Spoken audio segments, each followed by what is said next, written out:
देखिए, कोई भाजपा हिंदू मुसलमानों को अलग नहीं कर रही, मुसलमान तो अपने आप ही अलग है। भाजपा हिंदुओं का साथ अगर ले रही है तो अच्छी बात है, भाजपा को हिंदुओं का साथ देना चाहिए। भाजपा हिंदुओं की पार्टी है। इस्लाम मानवता का कैंसर है। सड़कों पे बलात्कार हुआ करेंगे हमारी बेटियों के साथ।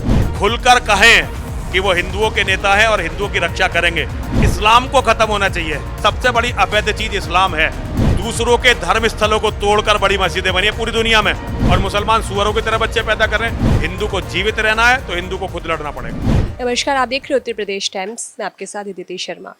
आज हमारे साथ मौजूद हैं महामंडलेश्वर दासनाथ शिव शक्ति धाम के यति नरसिंहानंद महाराज जी। जी, आपका बहुत बहुत स्वागत। यहाँ तक आने के लिए हर हर महादेव। मैं आपसे जानना चाहूँगी कि अभी यूपी में जो पोस्टर वॉर चल रही है, जिसमें योगी आदित्यनाथ ने एक नारा दिया था कि जुड़े बटेंगे तो कटेंगे करके, तो उस पे जो सपा अध्यक्ष हैं अखिलेश यादव, वो भी ये कहते हुए नजर आए कि जुड़ेंगे तो ही जीतेंगे।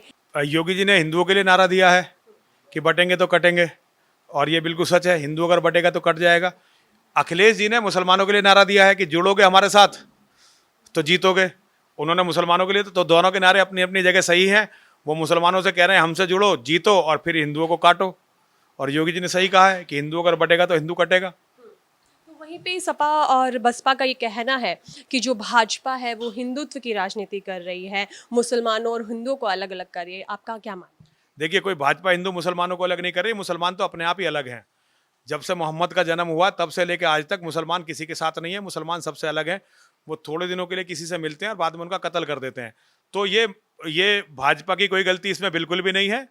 भाजपा हिंदुओं का साथ अगर ले रही है तो अच्छी बात है। भाजपा को हिंदुओं का साथ लेना चाहिए। भाजपा हिंदुओं की पार्टी है। तो जो विपक्षी कह रहे हैं वो अलग बात है, लेकिन ये योगी जी की बात का मैं समर्थन करता हूं। और भाजपा को मैं तो ये कहता हूं खुल के हिंदुओं का साथ देना चाहिए, क्योंकि भाजपा को वोट केवल हिंदू देते हैं। एक भी मुसलमान भाजपा को वोट नहीं देता। मुसलमान केवल भाजपा से फायदा उठाते हैं और फायदा उठा के वो वोट देते हैं दूसरों को। तो मैं तो योगी जी से, मोदी जी से, जहां तक भी मेरी आवाज आपके माध्यम से जाए, मैं तो उनसे कहना चाहता हूं कि उन्हें खुल के हम हिंदुओं का साथ देना चाहिए, और हम उनका खुल के हिंदुओं को भाजपा का साथ देना चाहिए, ताकि हम एक दूसरे की जरूरत बन सकें। लेकिन ये ऐसा ना हो कि हिंदू भाजपा का साथ दे और भाजपा हिंदू का साथ ना दे, तो बहुत गलत हो जाएगा। तो मैं योगी जी, देखिए, योगी जी पे मुझे पूर्ण विश्वास है। योगी जी बहुत अच्छा कर रहे हैं, और योगी जी एक उदाहरण सब सारी दुनिया के सामने रख के दिखाएंगे और हिंदुओं की रक्षा करेंगे। मुझे ऐसा मेरा मानना है। जिस तरह से यूपी में आए दिन घटनाएं सामने आ रही हैं, अभी बहराइच हिंसा भी आप देखिए कि उसमें एक युवक की हत्या कर दी गई। जिस तरह से सबको लगा था कि कोई एक्शन होगा, या फिर उस परिवार को कहीं ना कहीं कुछ, परिवार की भी मांग थी कि बुलडोजर चलाया जाए या फिर सरेआम फांसी दी जाए, एनकाउंटर किया जाए। तो ऐसे में, और उसके साथ ही आए दिन घटनाएं सामने आती है थूक जिहाद की, कि जूस में कुछ मिलाया जा रहा है या फिर जिस तरीके से चीज़ें मिलाई जा रही है। तो ऐसे में क्या मानसिकता रहती है इसके पीछे? देखिए, मानसिकता वही है जो मोहम्मद इन्हें बता के गया है, जो कुरान कहती है, जो हदीसें कहती हैं, ये वही चल रहा है। इसमें कोई नई बात नहीं चल रही है। ये जितना कत्लेआम मुसलमान कर रहे हैं केवल इसलिए कर रहे हैं कि उन्हें केवल यही आता है। इस्लाम दुनिया में जहां भी गया, इस्लाम मानवता का कैंसर है। इस्लाम दुनिया में जहां भी गया उन्होंने केवल कत्लो गारत की है।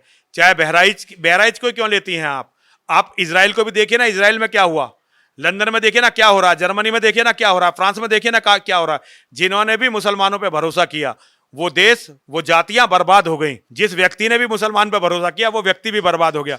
तो हमें मुसलमानों के इतिहास को पढ़ना पड़ेगा, हमें उनकी कुरान को पढ़ना पड़ेगा, हमें उनकी हदीसों को पढ़ना पड़ेगा, हमें मोहम्मद के जीवन को पढ़ना पड़ेगा, और तब हमें तय करना पड़ेगा कि हमें क्या करना क्या नहीं करना। अगर हिंदुओं ने कुरान नहीं पढ़ी तो इसमें मुसलमानों की गलती नहीं है। हर हिंदू को कुरान और हदीस पढ़नी चाहिए और हिंदुओं को देखना चाहिए। मुसलमानों ने जो यहाँ कर रहे हैं, अभी इनकी जनसंख्या थोड़ी और बढ़ने दीजिए। सड़कों पे बलात्कार हुआ करेंगे हमारी बेटियों के साथ, सड़कों पे हमारे बेटों के कत्ल हुआ करेंगे।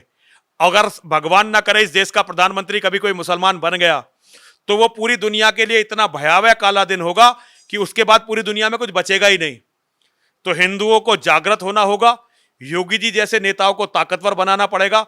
मेरा योगी जी से अनुरोध है, योगी जी हिंदुओं की परिस्थितियों को समझें, हिंदुओं की रक्षा की जिम्मेदारी को अपने कांधों पर लें, खुलकर कहें कि वो हिंदुओं के नेता हैं और हिंदुओं की रक्षा करेंगे। खुलकर आश्वासन ये हमें दें, हमारा साथ दें। योगी जी को भारत का प्रधानमंत्री बनना चाहिए ताकि उनका एजेंडा पूरी दुनिया में लगे। तो वक्फ बोर्ड की बात की जाए तो ऐसे में सनातन बोर्ड भी बनना चाहिए। नहीं, सनातन बोर्ड नहीं, वक्फ बोर्ड को खत्म होना चाहिए, इस्लाम को खत्म होना चाहिए। ये जो अवैध चीजें हैं इन्हें खत्म। दुनिया में सबसे बड़ी अवैध चीज इस्लाम है। इस्लाम जहां पैदा हुआ वहां उसने एक भी मंदिर नहीं छोड़ा, वहां सब हमारे मंदिर थे। दुनिया का इतिहास है, इस्लाम की जितनी भी बड़ी मस्जिदें बनी हैं वो वहां बनी है जहां पहले दूसरे धर्मों के पूजा स्थल थे। हमारे मंदिर थे या चर्च थे या गिरजाघर थे या गुरुद्वारा था, दूसरों के धर्म स्थलों को तोड़कर बड़ी मस्जिदें बनी है पूरी दुनिया में। सनातन बोर्ड बने ना बने वो बात की बात है, पहले वक्फ बोर्ड खत्म होना चाहिए, वक्फ बोर्ड खत्म होना चाहिए और भारत से इस्लाम को खत्म होना चाहिए, फिर दुनिया से इस्लाम को खत्म होना चाहिए। मैं समझता हूं दुनिया से जब तक इस्लाम खत्म नहीं होगा दुनिया शांति की ओर नहीं जा सकेगी। देखिए समाज तो विनाश की तरफ जा रहा है, समाज तो इस्लामीकरण की तरफ जा रहा है, हिंदू बच्चे नहीं पैदा कर रहे और मुसलमान सुअरों की तरह बच्चे पैदा कर रहे हैं, तो हिंदू तो विनाश की तरफ जा रहा है। इस तरह से हिंदू का विनाश तय है, कोई भगवान भी अवतार लेकर हिंदुओं को बचा नहीं पाएंगे। हिंदुओं को अपनी दिशा और दशा पर चिंतन करना पड़ेगा। और देखिए हिंदुओं को सरकार के भरोसे बैठना छोड़ना पड़ेगा, हिंदुओं को नेताओं के भरोसे, पुलिस के भरोसे, आर्मी के भरोसे रहना छोड़ना पड़ेगा। हिंदू को जीवित रहना है तो हिंदू को खुद लड़ना पड़ेगा। और जानना चाहूंगी कि जो 2027 में सत्ताधीश है अखिलेश यादव ने कहा है, अगर आपको ऐसा लगता है कि अखिलेश यादव सरकार में आते हैं या मुख्यमंत्री बनते हैं तो क्या होगा? ये पूरी दुनिया का दुर्भाग्य होगा यदि अखिलेश यादव मुसलमानों के सहारे से, मुसलमानों के चरणों में इस तरह से, जिस तरह वो नतमस्तक हैं उस तरह से नतमस्तक होकर उत्तर प्रदेश के मुख्यमंत्री बने, तो ये पूरी दुनिया का, केवल उत्तर प्रदेश का नहीं, केवल भारतवर्ष का नहीं, ये पूरी दुनिया का दुर्भाग्य होगा। योगी जी को अभी मुख्यमंत्री बनना चाहिए और 29 में उन्हें भारत का प्रधानमंत्री बनना चाहिए।